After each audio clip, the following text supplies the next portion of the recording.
Welcome back to the Educational Highway. Today, we're jumping into a skill that can literally change your career, your stress levels, your entire life, really. We're talking about the art of the strategic no. Let's figure out how to build some better boundaries starting right now. Does your to-do list feel like it's a mile long? You know that feeling you agree to just one more thing, even when you're already completely swamped? If you've ever felt that little wave of regret after saying yes way too fast, you are in exactly the right place. We're going to turn that feeling of being overwhelmed into a feeling of empowerment. And hey, this isn't just for C-suite executives. This is for you, the student who's juggling classes and a part-time job, the parent balancing family and their own projects, the dreamer trying to carve out time for that passion project, and yeah, the professional who wants to be known for the quality of their work, not just the quantity. Setting boundaries is for anyone who's trying to reclaim their focus. So, here's our game plan. We're going to break this down into 5 simple steps. First, we'll look at why we say yes so much. Then, we'll prepare our strategic no. After that, we'll cover how to actually use it, then how to build a killer reputation because of it, and finally, how to handle those really tough situations. Think of it as our roadmap to taking back control of your time. Okay, first up, Section 1, Understanding Your Yes Patterns. You know, you can't fix a leak if you don't even know where the water's coming from, right? So it all starts with a little bit of self-awareness. So, let's get right into it. What makes you say yes on autopilot? For a lot of us, it's a request from our boss, right? Or maybe a colleague who looks super stressed out? Or that classic line, "Hey, this will only take a minute." Figuring out these triggers is the absolute key to hitting pause on that automatic response. Just think about it for a second. What's your biggest yes trigger? And this is what leads to something called boundary erosion points. Think about it like this. Those tiny tasks that started out as a one-time favor, but have somehow, slowly, become your permanent, unofficial job.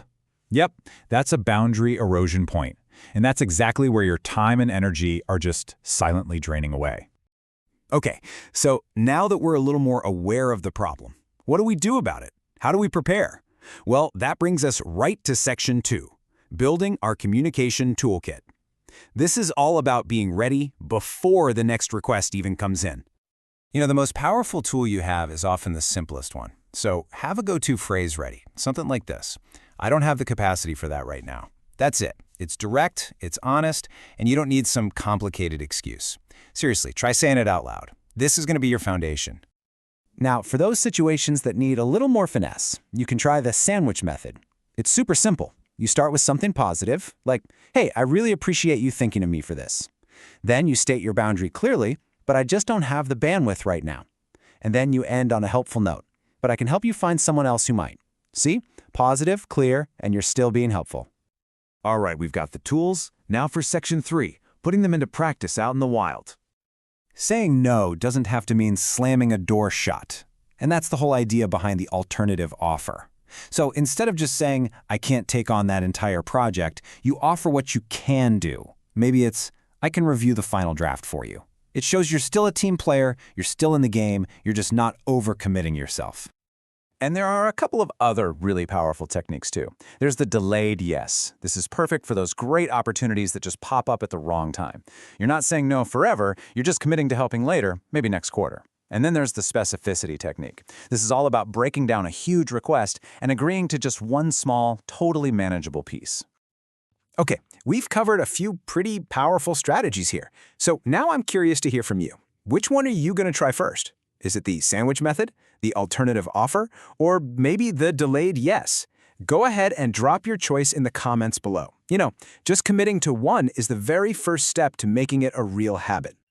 And this is where we totally flip the script. Section 4 is all about how setting boundaries actually builds a strong reputation.